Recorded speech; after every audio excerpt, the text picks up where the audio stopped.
O reino de Deus. João 14, 1-4. Não se turbe o vosso coração, credes em Deus, credes também em mim. Na casa de meu Pai há muitas moradas. Se não fosse assim, eu vos teria dito: vou preparar-vos lugar. E quando eu for e vos preparar lugar, virei outra vez e vos levarei para mim mesmo, para que onde eu estiver, estejais vós também. Mesmo vós sabeis para onde eu vou e conheceis o caminho. Vários pontos do reino messiânico costuma deixar várias dúvidas quando se prega a respeito do reino na terra, porque, de modo geral, a maioria dos cristãos acreditam que irão morar no céu. Já observamos no estudo anterior sobre a oração do Pai Nosso que nós invocamos que o reino venha até nós. No livro de Hebreus diz que a Nova Jerusalém, o artífice construtor foi Deus, e esta morada já está preparada desde a fundação do mundo. Hebreus 11:10. Porque esperava a cidade que tem fundamentos, da qual o artífice e construtor é Deus. Filipenses 3:20.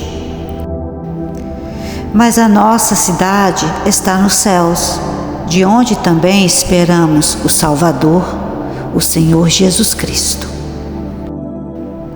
Então, em Filipenses, vemos que a nossa pátria está lá nos céus, mas nós a aguardamos vir para cá. E no livro de Apocalipse 21, fala algo a respeito da nova morada. Será que vamos até ela? Apocalipse 21, 1-3. E vi um novo céu e uma nova terra, porque já o primeiro céu e a primeira terra passaram, e o mar já não existe. E eu, João, vi a santa cidade, a nova Jerusalém, que de Deus descia do céu, adereçada como uma esposa ataviada para o seu marido. E ouvi uma grande voz do céu que dizia: Eis aqui o tabernáculo de Deus com os homens, pois com eles habitará, e eles serão o seu povo, e o mesmo Deus estará com eles, e será o seu Deus. Vemos aqui em Apocalipse que a nova Jerusalém descerá do céu e descerá vazia, e nós estaremos esperando como o noivo espera a noiva. Como em um casamento, quando a noiva se enfeita para o seu noivo, que a espera no altar. O noivo é Jesus e a igreja, que estarão esperando aqui no altar a nova Jerusalém que desce do céu. Observe que o verbo de Apocalipse 21 está no futuro. Isso significa que a nova Jerusalém não estava habitada. Vamos novamente ver o Evangelho de João. João 14, 1-4. Não se turbe o vosso coração, crede em Deus, crede também em mim. Na casa de meu Pai há muitas moradas. Se não fosse assim, eu vos teria dito: vou preparar-vos lugar. Quando eu for e vos preparar lugar, virei outra vez e vos levarei para mim mesmo, para que onde eu estiver, estejais vós também.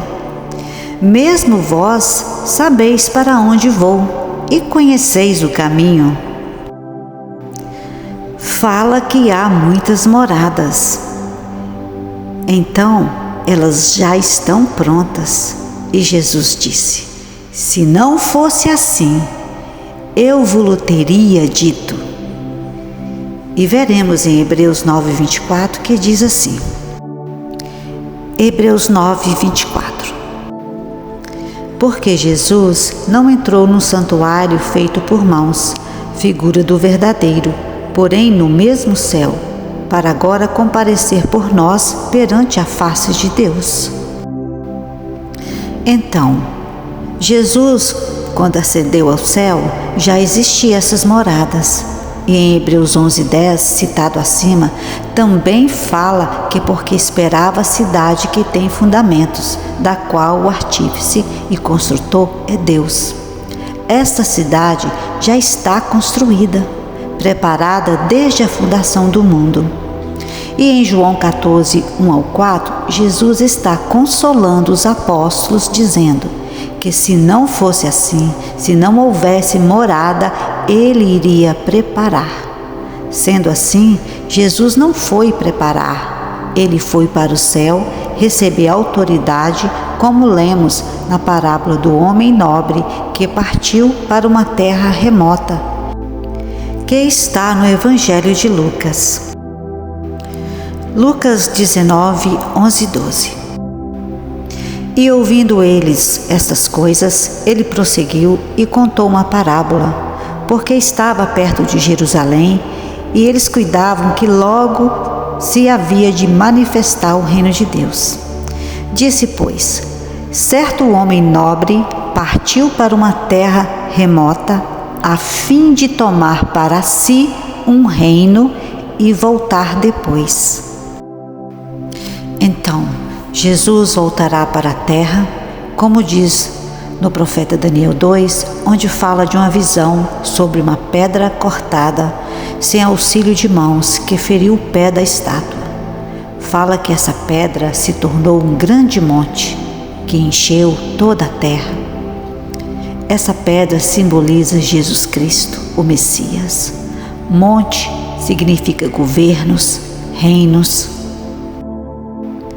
Aí veremos que este reino vai encher toda a terra, onde passará por uma grande restauração. Assim vemos que não existe uma vinda de Jesus em duas etapas. É uma segunda vinda para reinar, e essa pedra que se fala no capítulo 2 de Daniel, trata-se do reino de Cristo. Daniel 2:35. Então foi juntamente esmiuçado o ferro, o barro, o bronze, a prata e o ouro, os quais se fizeram como pragana das eiras de estio, e o vento os levou, e não se achou lugar algum para eles, mas a pedra que feriu a estátua se tornou grande monte, e encheu toda a terra.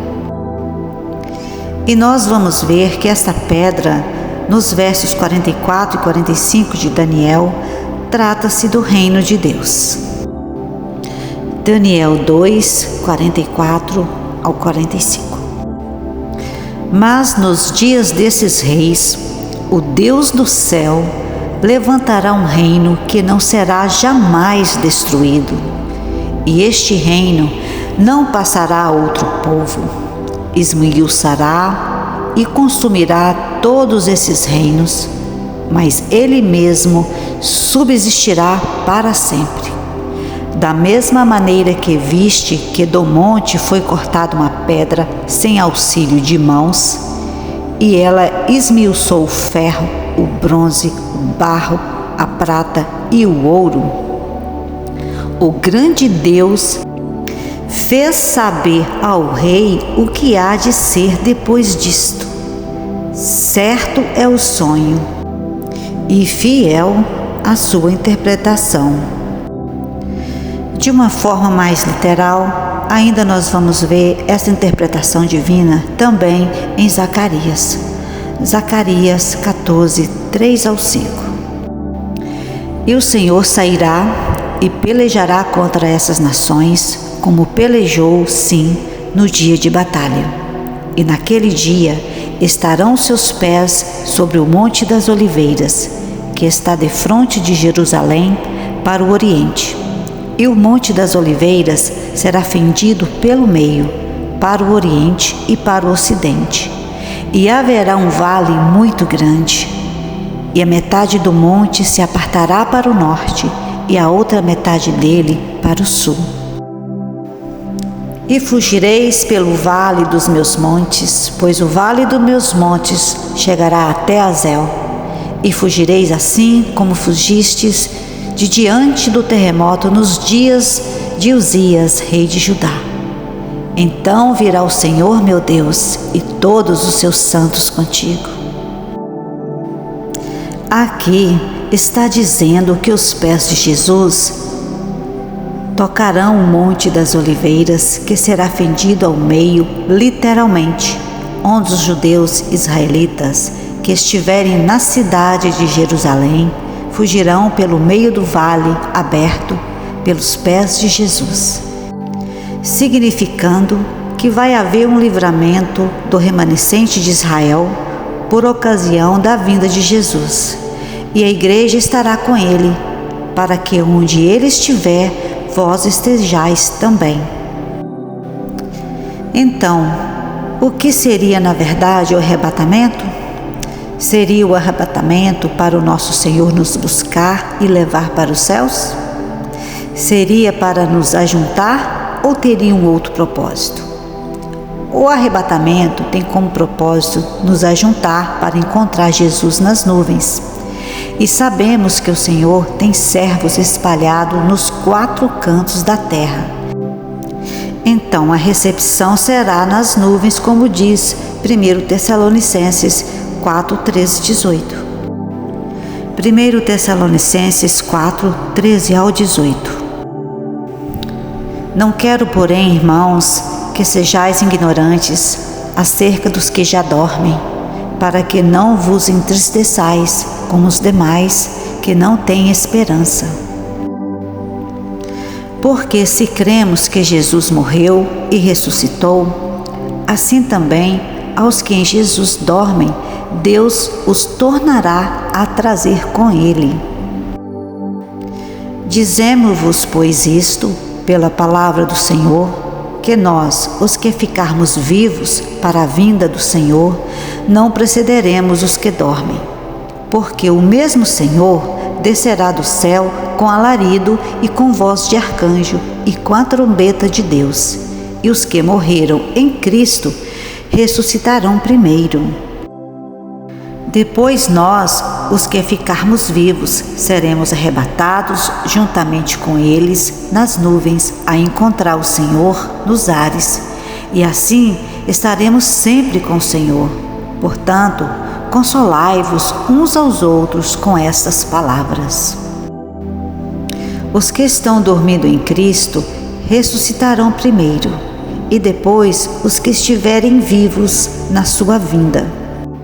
Serão transformados em um piscar de olhos, pois este corpo corruptível será transformado em um corpo glorioso, incorruptível, um corpo imortal, sendo essa nossa esperança, como diz lá em Apocalipse 20.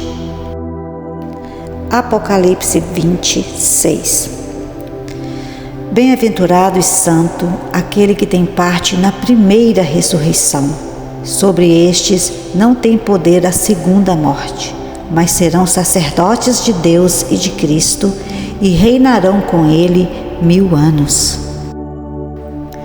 O arrebatamento se dará nas nuvens, nos ares. Nuvens e ares pertencem ao primeiro céu. Nós podemos distinguir claramente na Bíblia 3 céus. O primeiro céu, que é a expansão acima da terra, onde voam as aves, que é o céu atmosférico, até a estratosfera. Depois nós encontramos um segundo céu na Bíblia, que é o céu dos astros, as estrelas. E o apóstolo Paulo disse que foi arrebatado ao terceiro céu, que é aonde é o trono de Deus, que é uma outra dimensão.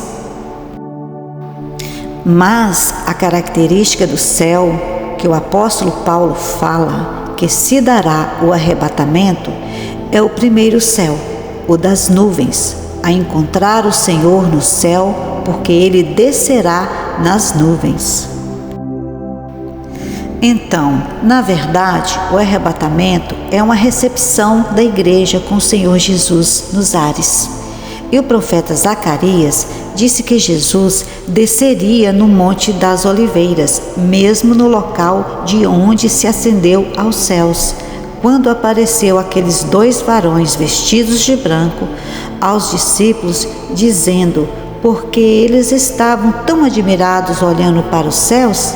Porque este mesmo Senhor Jesus que viste sendo ocultado nas nuvens há de vir. Vamos conferir essa passagem no livro de Atos. Atos 1, 9 ao 12. E quando dizia isto, vendo-o eles, foi elevado às alturas, e uma nuvem o recebeu, ocultando-o a seus olhos. E estando com os olhos fitos no céu, enquanto ele subia, eis que junto deles se puseram 2 homens vestidos de branco, os quais lhe disseram: homens galileus, por que estáis olhando para o céu?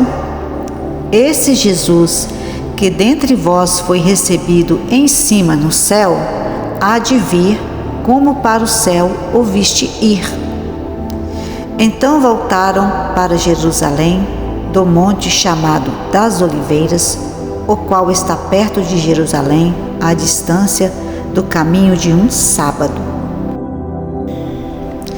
E vimos em Zacarias 14, ele fazendo o mesmo trajeto, só que voltando e pisando no Monte das Oliveiras, como os varões prometeram, e Jesus vindo em certo ponto da terra, em Jerusalém, onde estará acontecendo o Armagedom, e ali se dará o ajuntamento com a igreja, e ele desce sobre o Monte das Oliveiras, que se fende ao meio.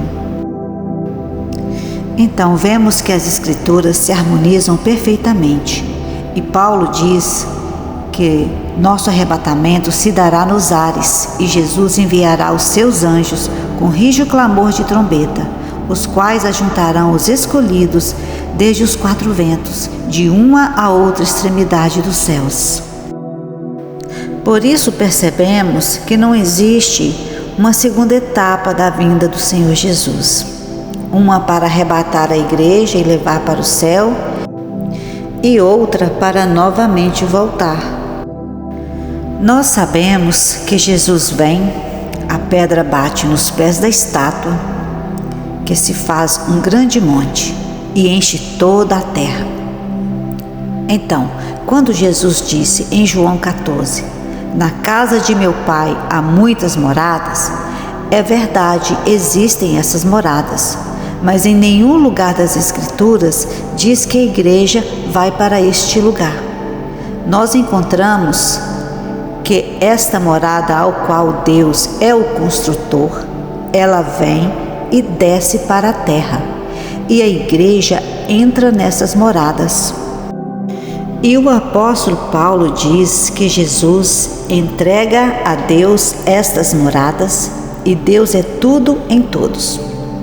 E veremos que antes deste ajuntamento da igreja, o Senhor enviará seus anjos para uma missão gloriosa, como diz no Evangelho de Mateus. Mateus 13, 41 ao 43. Mandará o Filho do Homem os seus anjos, e eles colherão do seu reino tudo o que causa escândalo e os que cometem iniquidade, e lançá-los-ão na fornalha de fogo.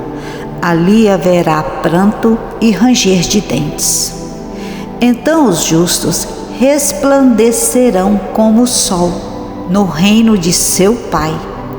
Quem tem ouvidos para ouvir, ouça. Então E onde existe iniquidade e escândalos? Na terra, onde será o reino de Jesus, de onde serão colhidos os escandalosos. Os anjos virão fazer um trabalho de limpeza, de justiça, e os justos serão colhidos e colocados no celeiro do Pai Celestial. Provérbios 2, 21 ao 22. Porque os retos habitarão a terra e os íntegros permanecerão nela. Mas os ímpios serão arrancados da terra e os aleivosos serão dela exterminados. Aqui em Provérbios vemos que quem será arrancado com raiz será o ímpio, e os justos permanecem na terra. E em Salmos fala a respeito dos mansos, porque eles herdarão a terra, segundo a palavra de Deus. Salmos 37, 29. Os justos herdarão a terra e habitarão nela para sempre. E na parábola do joio e do trigo, Jesus diz que quem será arrancado da terra será o joio. O joio são os ímpios e o trigo são os justos. Salmos 37, 9 ao 11. Porque os malfeitores serão desarraigados, mas aqueles que esperam no Senhor herdarão a terra. Pois ainda um pouco e o ímpio não existirá. Olharás para o seu lugar e não aparecerá. Mas os mansos herdarão a terra e se deleitarão na abundância de paz. A palavra de Deus nos diz que assim como foi nos dias de Noé, será na vinda de Cristo. Nos dias de Noé, quem foram os que restaram? Foram os justos ou foram os ímpios? Assim vemos no Evangelho de Mateus. Mateus 24, 36 ao 39. Mas daquele dia e hora ninguém sabe, nem os anjos do céu, mas unicamente meu Pai. E como foi nos dias de Noé, assim também será a vinda do Filho do Homem. Porquanto, assim como nos dias anteriores ao dilúvio, comiam, bebiam, casavam e davam-se em casamento, assim até o dia em que Noé entrou na arca. E não o perceberam até que veio o dilúvio e os levou a todos. Assim será também a vinda do Filho do Homem. Estando dois no campo, um será levado, outro deixado. O iníquo será levado e o justo deixado, que é o trigo que será deixado e recolhido no celeiro, e resplandecerão no reino de seu Pai. Muitos acham que os que serão levados serão os justos, que irão morar no céu, mas sabemos que o reino é dos céus e não nos céus. Observe como nós oramos o nosso Pai Nosso. João 14. Portanto, vós oreis assim: Pai nosso que estás nos céus, santificado seja o teu nome. Venha o teu reino, seja feita a tua vontade, assim na terra como no céu. O pão nosso de cada dia nos dá hoje, e perdoa-nos as nossas dívidas, assim como nós perdoamos aos nossos devedores. E não nos conduzas à tentação, mas livra-nos do mal, porque teu é o reino e o poder e a glória para sempre. Amém. Vemos que quem será levado será o ímpio, no sentido de ser destruído, assim como o dilúvio veio e levou a todos, e será deixado no sentido de ser poupado o justo, assim como foi poupado Noé e a sua família que estavam na arca. 1 Tessalonicenses 5, 4 ao 6. Mas vós, irmãos, já não estáis em trevas, para que aquele dia vos surpreenda como um ladrão. Porque todos vós sois filhos da luz e filhos do dia. Nós não somos da noite e nem das trevas. Não durmamos, pois, como os demais, mas vigiemos e sejamos sóbrios. No dilúvio, os ímpios não perceberam, até que veio o dilúvio e os levou a todos. Assim será também a vinda do Filho do Homem. Os ímpios não perceberão.